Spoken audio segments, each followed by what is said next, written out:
Amahoro y'Imana nabane namwe abakunzi bacu, abakunzi b'ibihamya TV, turabashohoje, turabishimiye, turabanezerewe kongera kubana namwe. Reka tubashimire kubwo kubana natwe, guhitamo kubana natwe mu buzima bwa buri munsi. Tugenda tubona ko mudukurikiranye aho muri hatandukanye, mu migabane itandukanye, abari muri Afurika, abari mu gihugu cy'u Rwanda, abari mu bihugu twegeranye. Imana ibahe umugisha. Kubana natwe ni umugisha. Reka nshimire abantu bari za Aziya, za Amerika, za Canada, za Australia, ahantu mudukurikiranye muri, tubatuyeho umugisha w'Imana kubwo guhitamo kubana natwe, guhitamo kudukurikirana uko bukeye n'uko bwije. Imana ibahe umugisha mu izina rya Yesu. Reka rero dushimire abantu bakoze subscribe. Hari abantu bahisemo bakora subscribe, bakanda kuri like, ndetse n'abakora comment. Imana ibahe umugisha kubwo kutwereka ko turi kumwe uko bukeye n'uko bwije. Tubatuyeho umugisha w'Imana aho muri, mugubwe neza. Tubatuyeho kugira ishya n'ihirwe, kubona Imana uko bwije n'uko bukeye. Imana ibahe umugisha. Nawe ugifungura iyi video birashoboka ko wahita ukanda kuri subscribe kugira ngo tujye tubana mu biganiro bitandukanye, mu nyigisho zitandukanye, mu ijambo ry'Imana, mu buhamya, n'izindi nkuru za gufasha. Izo nazo tuzishyizeho uhita uzibona iyo ukanze subscribe. Reka tugushimire ko ubikoze kandi ko uhisemo kubana natwe. Umugisha w'Imana kubeho, amahoro y'Imana kubeho, abe muri wowe, ubuntu bw'Imana busaga bube muri mwebwe. Reka rero dusenge hanyuma dutangire tuganire kuri uyu munsi. Tuganire ijambo ry'Imana, tubagezeho ikiri ku mutima wacu. Imana, uri Imana ikomeye, uri Imana igira neza, uri mwiza, ugira neza, urakomeye, urahambaye. Ndasenze ngo uyu mwanya uduhe umugisha, utugirire neza. Umuntu wese udukurikiranye agire umugisha. Umuntu wese udukurikiranye agirirwe neza nawe. Amaboko yawe adushyigikire uhereye dutangiye kugeza dushoje, tubone kugira neza kwawe. Ndagushimiye kuko uri Imana ikomeye kandi uri Imana ihambaye, uri Imana igiye kubana natwe, ugiye gukora ibidasanzwe muri twe. Uhembure ubugingo bwacu, uduhe umugisha Mwana. Ndagushimiye ko uduhaye umugisha kandi kutugiriye neza, mu izina rya Yesu Mwami, amen. Daniel yandika mu gice cya 11 ku murongo wa 32 kuri B yaho, yaranditse aravuga ngo abantu bazi Imana yabo bazakomera, nibamara gukomera bakore iby'ubutware.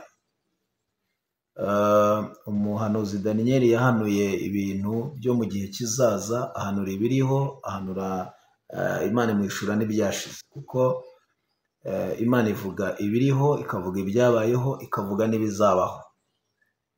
Kandi nicyo gisobanuro cyayo. Imana nyir'ijuru bishatse kuvuga Imana Jehova, Imana Uwiteka. Bishatse kuvuga ko iyo tuvuze Imana ya Aburahamu bivuze iyariho, iriho kandi izahoraho. Icyo bishatse kuvuga. Ndashaka kuvuga iki rero kuri uyu munsi? Niba Daniel avuga ngo abantu bazi Imana yabo bazakomera, nibamara gukomera bakore iby'ubutware. Hari ibihe bizaba bikomeye, hari ibihe bizaba birushya, hari ibihe bizaba bitoroshye. Kuri uyu munsi nagira ngo tuvuge igihe duhagazemo. Ni bya bihe abahanuzi bahanuye, ni bya bihe byagiye binyura mu bahanuzi batandukanye, baba ari abarangije igihe cyabo batakiri ku isi, baba ari abakiriho. Ariko ibi bihe byaravuzwe ko hazaza ibihe bikomeye, hazaza ibihe birushya. Murabyibuka ko na Timoteyo Paul amwandikira yamubwiye ngo wibuke ko ibyo bimenye ko mu gihe cy'imperuka hazaza ibihe birushya. Abantu benshi bazaba bikakaza, abandi bazaba ari ntashima, abandi bazaba bakunda impiya, abandi bagambanirana, abandi yavuze ibintu byinshi bitandukanye. Ariko ndashaka kuvuga igihe duhagazemo ni igihe gikomeye, ni igihe kitoroshye, ni igihe gihinyuza intwari, ni igihe kigamburuza. Abantu bagiye bagambirira ibintu runaka, bagira imigambi runaka, ariko hari igihe winjiramo kikakugamburuza. Umubwiriza 3 yaravuze ngo buri gihe n'igihe cyacyo, buri gihe n'igihe cyacyo. Iki ni igihe rero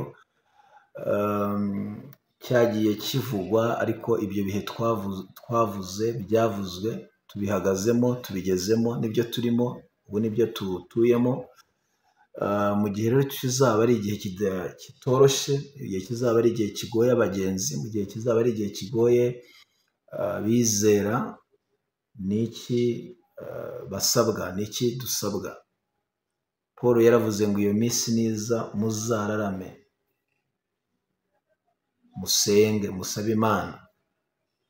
Nta kindi ushobora gukora kugira ngo ubashe kuba mu bihe runaka uzageramo. Ibihe bihinduka, padiri we yaravuze ngo bihora bisimburana iteka. Mu gihe ibihe byahindutse, nta kindi usabwa ni ugusaba imbaraga zo kuba muri icyo gihe, imbaraga zo kuba mu bihe by'umunezero, imbaraga zo kuba mu bihe by'imibabaro. Ibihe byose ubamo ugomba kubijera, ugomba kwakira izo mbaraga ziguhesha kujera bya bihe urimo. Kuko igihe cyose iyo utacyitwayemo neza kikugiraho ingaruka, byanga byakunda ubona ingaruka z'ibyo bintu. Ibyishimo byinshi bikabije bishobora kugutera amakosa, ndetse n'umubabaro mwinshi nawe ukabije ushobora kugutera nanone andi makosa. Ibihe byose rero uzageramo, Imana iguha imbaraga zo kubibamo kandi ubisohokemo neza. Icyo gihe kizaba ari igihe gikomeye, icyo gihe kizaba ari igihe kidasanzwe. Icyo gihe bamwe bazaba bafite inyigisho ziborohereza. Icyo nicyo gihe turimo, zijyanye n'irari ryabo, zijyanye n'irari ryabo. So njya ndeba nkareba intandaro n'impamvu yo kugira imyanzuro ikomeye ifatwa idasanzwe, biterwa n'uko ijisho ry'abakuru rireba rikitegereza. Buriya irya mukuru rirareba. Nagira ngo ngutangarize rero, igihe duhagazemo ni ibihe bikomeye, ni ibihe bidasanzwe, ni ibihe bitoroshe, ariko ukwiriye kugira igihe cyo kwegera Imana, ugasaba Imana ikagukomereza amaboko, ugasaba Imana ikaguha ibyiringiro. Iyo usomye igitabo cy'umuhanuzi Yeremiya, mu bahanuzi bakuru, igice cya 17:7, haravuga ngo hahirwa umuntu wizera Uwiteka, Uwiteka akamubera ibyiringiro, kuko uwo azahwana n'igiti cyatewe hafi y'imigezi, cyera imbuto mu gihe cyacyo, gishorera imizi mu migezi, kandi amapfa nacana ntikizareka kwera imbuto zacyo. Ahubwo Bibiliya ikerekana yuko azahwana n'igiti cyatewe hafi y'imigezi. Hari igihe amapfa acana, hari igihe izuba ricana, hari igihe abantu bahura n'imiyaga ikomeye, hari igihe abantu bahura n'ibintu bikomeye bitaborohereye, ariko iyo ufite ibyo byiringiro, iyo ufite gutunga Imana mu buzima, iyo ufite gutunga Imana mu mibereho yawe, byanga byakunda, aho abandi baburiye ibyiringiro uhabonera ibyiringiro, aho abandi batavugira Imana neza uhavugira Imana neza. Nicyo rero nifuriza abantu bose badukurikirana, bakurikirana ibiganiro byacu uko bukeye n'uko bwije, nuko Imana iguha ibyiringiro, ikaguha kwizera, kuko nugira ibyo byiringiro bizakubyarira ubuzima, bizakubyarira kubaho. Umuntu wese ubuze ibyiringiro aba yumva nta mpamvu yo kubaho, aba yumva nta mpamvu yo kuramuka, aba yumva ubuzima nta cyiza nyine kiriho, kubera ko ibyiringiro bikwereka ubuzima, bikwereka kubaho, bikwereka iterambere, bikwereka inzira nshya, bikwereka gukora kw'Imana. Ariko iyo wabitakaje wibagirwa n'ibyo Imana yakoze mu buzima bwawe. So wowe unkurikiranye, wowe utwumva, Imana iguha ibyiringiro mu gihe nk'iki ngiki. Mu gihe ibyiringiro bishize, mu gihe ukwizera gukamye mu bantu, mu gihe iminsi ibaye iminsi itoroshe, Imana iguhe ibyiringiro, Imana igukomereze amaboko, Imana ikugirire neza. Uriya ikintu nabonye mu buzima, abantu baguhinduka, ibihe byaguhinduka, inshuti zaguhinduka, ababyeyi baguhinduka. Yesaya we yanditse, yaravuze ngo, Imana imuvugiramo, aravuga ngo umubyeyi ashobora kwibagirwa umwana we yonyeje, n'abantu bashobora kuba bakwibagirwa, ariko Imana iravuga ngo ariko ngiyeho sinzakwibagirwa, dore nguciye nk'uca imanzi mu biganza byanjye. Imana rero niyo nabonye idashobora kuguhinduka mu bihe byose waba urimo, mu buzima bwose waba urimo, ubuzima bwose waba ugezemo, igihe icyo ari cyo cyose waba urimo, cyaba cyiza cyaba kibi. Iyo wubatse imibanire myiza hagati yawe n'Imana, Imana ihagararana nawe muri bya bibazo, igahagararana nawe muri bya bintu bitakoroheye. Twagiye tubona abantu bagira sizoni zo guhitinga, barahitinga bagerwaho. Tuvuga guhitinga, bagezweho, baba abantu aho winjiye bakagukomera amashyi, bakavuza n'amafirimbi, bakagira bate, ariko igihe kiragira nanone bamwe bagukomeye amashyi bakakuvugiriza induru.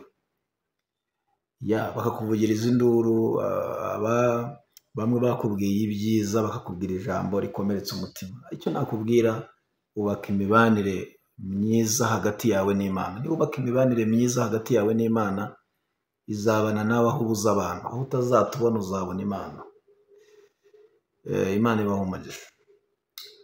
Iyo nyujije amaso mu binyamakuru bitandukanye, mu mativi atandukanye, usanga abantu benshi inkuru igezweho iri guhitinga ni inkuru y'insengero, ni inkuru ya M23 n'ibindi, ariko ugasanga bakavuga ati insengero zirashize iki. Mpora mbivuga nkavuga ngo n'undi muntu uzakora ikanisa, uzashinga urusengero, ajya arebera kuri vision y'igihugu akorera. Murebe se igihugu cyanjye kiri kubaka inyubako zimeze gute, ubijyanishe nyine n'izo nyubako. Ntabwo tuzubaka inyubako zigezweho wowe ngo ugisengera muri shitingi. Ngira ngo mwarazibonye shitingi, habandi icyo bita amahema, umuntu yagira burya agashinga ihema cyangwa agashyira urusengero muri salo. Ibyo mwarabibonye. Ari kureba icyerekezo kimeze gute. Igihe turimo ntabwo ari cya kindi cy'amahema, ntabwo ari cya kindi cyo kugondagonda utuntu wiboneye ngo ube washyiramo kanisa, uyashyira mu rusengero.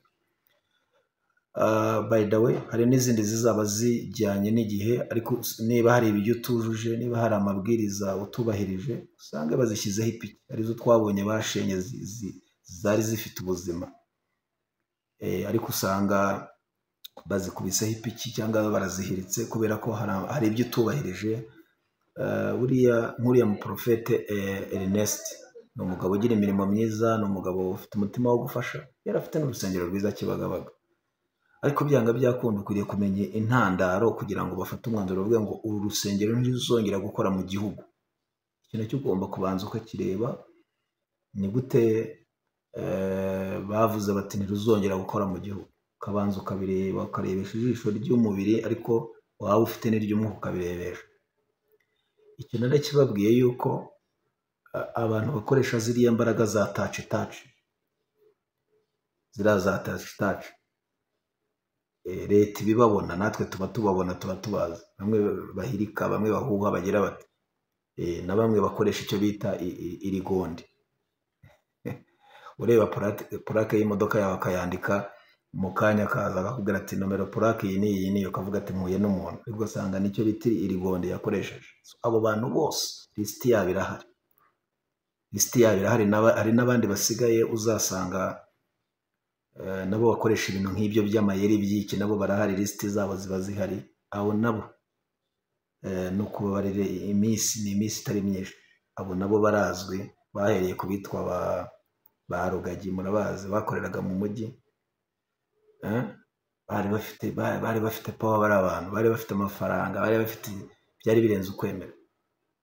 Barabitegereza, bareba style bakoreramo, basanga ntabwo nta hantu ziri kwerekeza abanyarwanda. Haza aho bitwa bari aba Bosco, Harerimana, nabo bari abantu bakomeye, bafite amadini, bafite abayoboke benshi. Ariko buriya nabwo hari narabwiye ngo iyo ushyize ku rutaro ugashyira ku ntuza ku rutaro, ugashungura, ugaceshura, hari ibizima bisigara ku rutaro, ariko hari n'ibindi bijyana na za nkumbi uri gushungura. Ariko harimo abantu wabonaga style bakoreramo ntigendanye n'indangagaciro za Kinyarwanda, ntigendanye n'umuco wacu, ntigendanye. Urebye basanga ntabwo bibereye. Kubona umuntu w'umusirimu uramugaraguye, yaje gusenga, ukamuhuha, akaba yikubise hasi, umumama rwose ubona wiyubashye, ntabwo ari ibintu birebetse, ntabwo ari byiza. Rero icyo nababwira ni uko muri ibyo bihe, muri iyo minsi mibi, abantu bakwiriye kurushaho kwegera Imana, abantu bakwiriye kurushaho kwizera Imana, nubwo hazasigara mbarwa. Mpora mbabwira ngo insengero zitariho, abantu bubashye Imana biremera, bakoreye Imana biremera, bagendanye n'Imana biremera. Wowe rero unyumva unkurikiranye, icyo gihe ba Daniyeli bavuze nicyo duhagazemo. Abantu bamenye Imana yabo, bamaze kuyimenya bazakomera, nibamara gukomera bakore iby'ubutwari. Ni muri cya gihe ibihe bizaba bihindutse, ntuzahindukane nabyo. Uzakomeze ukomere ku Mana, uzakomeze wizere Imana. Icyo nicyo ushaka kubabwira kuri uyu munsi. So ibigendanye n'inkubiri, ibigendanye no gufunga no kugabanya insengero, nabyo hari igihe wanyuraga ahantu ugasanga insengero imiryango irarebana, mu gipangu kimwe harimo nk'insengero nk'eshanu, buri muntu wese akajya yinjira aho ashaka, babyitaga butike. So igihe cya butike cyararangiye, igihe cyo kugira utuntu nk'utwo ngutwo cyararangiye. Ni ukuvuga ngo abashumba no gushaka iyindi mirimo, baba bakoraga ibyo ngibyo, ntibashaka ibindi, bajya mu bucuruzi, batwara amamodoka, bakora n'andi mabizinesi. Abujuje ibisabwa bubahirize nyine ibyo bari kubasaba, bakore insengero zijyanye na vision y'igihugu. Ko ntabwo turagera mu ijuru, turacyari mu isi. Ugomba rero ukubaka igihugu urimo, uri gukoreramo ubu ngubu, niba utaragera mu ijuru. Hanyuma n'ibyo wubaka bijyanye na bya bindi musabwa nabyo bikubakwa, aho ingese n'inyenzi bitagera naho ukahakorera, ariko uri mu gihugu cyawe, wubaka igihugu cyawe.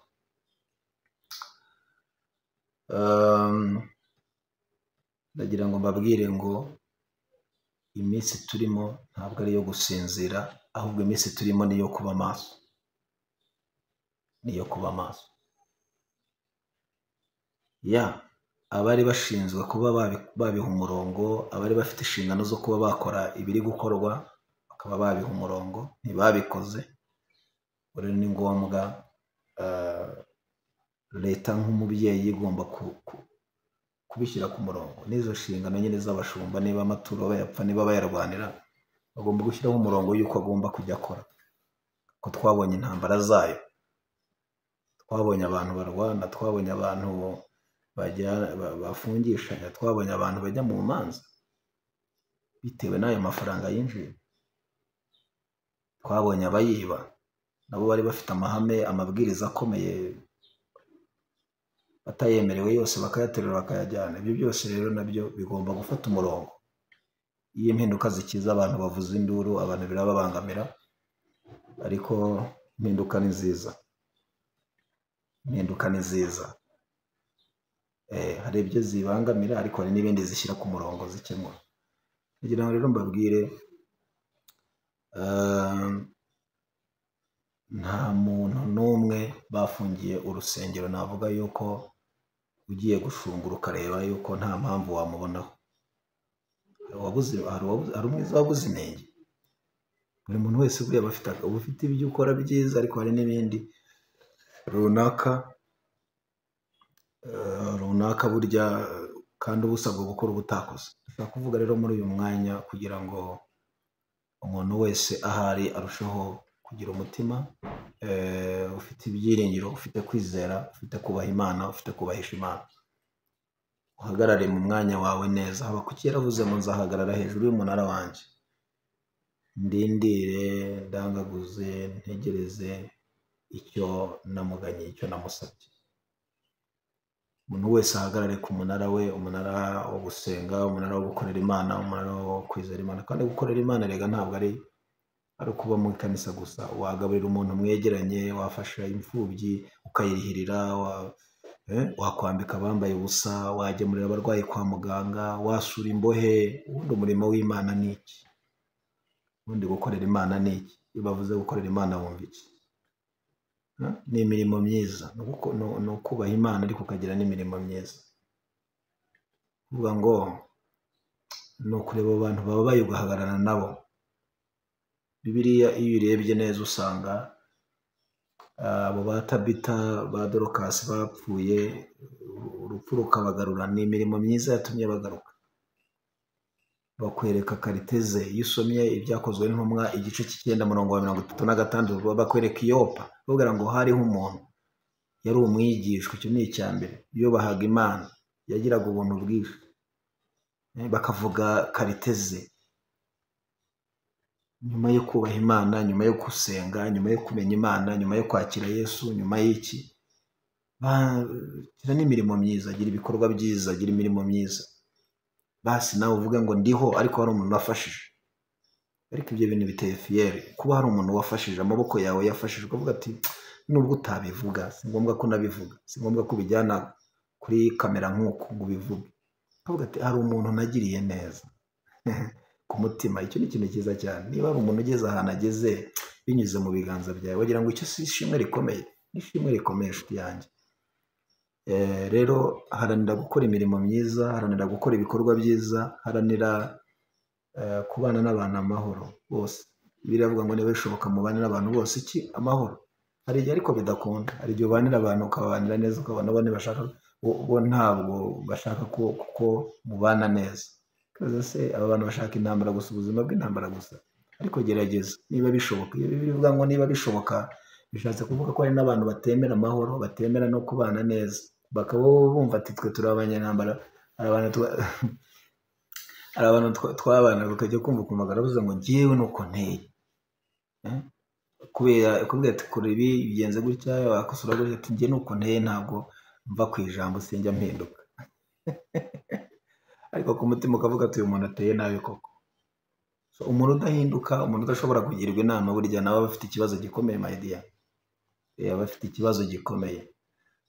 Niba bishoboka abantu n'abantu bose amahoro, niba bishoboka, iyo bivuga ngo niba bishoboka, bishatse kuvuga ko hari igihe bitashoboka, hari igihe bitakwemera.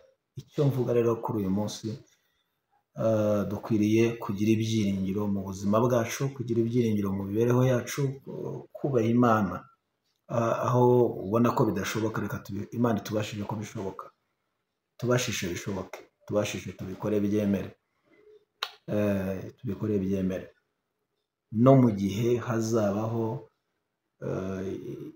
itegeko rivuga ngo nta rusengero rwemeye, uzakomeze wubahe Imana, uzakomeze ukorera Imana, uzakomeze ukore imirimo myiza. Keretse ko nanone insengero ziradufasha, by the way, insengero ziradufasha. Inama nagira ababishinzwe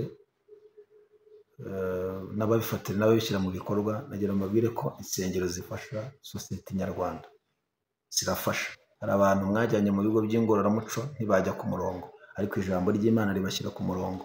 Abo barahari, unabahamagaye wababona. Hari abantu binjiye mu rusengero benda kwiyahura, bumva ijambo rizima rigera ku ndiba y'umutima, bumva ibyiringiro byo kubaho. Rero icyo nacyo bagomba kukizirikana, mu by'ukuri kizirikanwe. Nta gihugu kitagira Imana, nta bwami butagira Imana, nta buyobozi butagira Imana. Nacyo rero bazakirebeho neza. Wenda ababikora babikore mu buryo butagize ibyo bubangamiye, ariko nanone n'ababishyira mu bikorwa harimo abantu bari kugenda bahutazwa, bari kugenda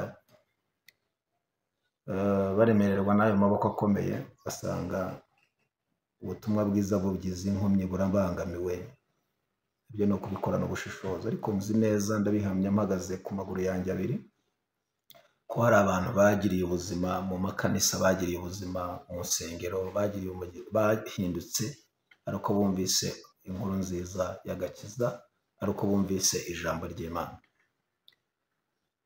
Tubayeho kugira ngo twubake ubwami bw'Imana, tubayeho kugira ngo twubake igihugu, twubake sosiyete nyarwanda. Unyubake nanjye nkubake, nkomeze nanjye ngukomeze. Ntabwo mbayeho ngo ngusenye, ntabwo mbayeho ngo hutaze, ahubwo mbayeho kugira ngo mubere amaboko, nawe umbere amaboko. Bavandimwe, Imana ibahe umugisha. Ndagira ngo mbifurize kubana n'Imana, mbifurize kugira ibihe byiza aho muri. Amaboko y'Imana abashyigikire. Waba urwaye, waba ufite ibyifuzo runaka, ndagira ngo dufatikanye umwanya wo gusenga. Muri uyu mwanya uzamura isengesho aho uri, kandi wizere ko Imana ari umukiza, wizere ko Imana ari igisubizo. Uharanire guhagarara mu cyuho, guhagarara mu cyuho, uba intwari mu gihe cyawe, uba intwarikazi mu gihe cyawe. Ugira ibintu ukora mu bwami bw'Imana bidasanzwe mu gihe nk'iki ngiki. Niba abakozi b'Imana barakugiriye umumaro, bakaba barakubatse. Mu gihe nk'iki kibakomereye ukwiriye kubaba hafi ukabafata amaboko. Ntabwo ari igihe cyo kuvuga, ntabwo ari igihe cyo kubavuga, ahubwo ni igihe cyo kugaragaza ko hari itafari bashyize ku buzima bwawe niba warubakitse. Kandi reka mbwire n'abantu bakomerekejwe n'abo bantu bakagombye kubomora. Nicyo kintu gikomeye mu buzima, gukomeretswa n'umuntu wakakomoye ni ikintu gikomeye. Nimbona umwanya tuzavugana icyo bita imbaraga zatuma zaguhesha gukira ibikomere ugakira neza. Noneho iryo banga tuzarivugana nitumara kuribona. Umaze gukira ibikomere byo ndani, hari ahantu abantu bavura bigashoboka, ariko hari n'ahandi batinjira. Noneho turebe ni gute noneho twafasha ba bantu bakibirimo, byananiye kuba bababarira, byananiye kuba bakira ibyo bikomere, bakaba bakibaswa n'amateka cyangwa n'ibyo banyuzemo. Ariko niba ari umuntu wakubatse, akakubaka mu by'ijambo ry'Imana, akakubaka mu by'ubwami bw'Imana, fata umwanya nawe umube hafi. Uri inshuti uyibonera mu bibazo, inshuti uyibonera mu bihe bikomeye, inshuti uyibonera mu bihe bidasanzwe. Wikwifatanya n'abandi bagati byaba abantu noneho birarangiye. Nta nubwo birangiye. Abantu bakoreye Imana neza, hari uburyo Imana izabagenda ibana nabo, izagenda ibagirira neza, izagenda ibafasha, izagenda ibashyigikira, izagenda ibabera amaboko. Imana ibagirire neza. Imana, uri Imana ikomeye, uri Imana igira neza, uri mwiza, ubereye mwiza, bagutegereje. Ndasenze mu izina rya Yesu, abantu bose bafite uburwayi ubakize, abafite ibyifuzo babere igisubizo, abantu bose bari mu bihe bitaboroheye babere igisubizo mu gihe nk'iki ngiki. Uzamura ibendera ry'ubutsinzi no kunesha, amaboko yawe ashyigikire ku manywa na nijoro. Ndatura kubona Imana mu buryo budasanzwe. Icyubahiro cyawe kigote abari hafi na kure, babone imbaraga zawe zibohora, babone imbaraga zawe zikiza. Ndagushimiye ko wumva gusenga no kwinginga, kandi ukomeje kubana natwe mu izina rya Yesu. Amen. Imana ibahe umugisha, Imana ibagirire neza, mukomeze mugubwe neza, mugire amahoro y'Imana. Amen.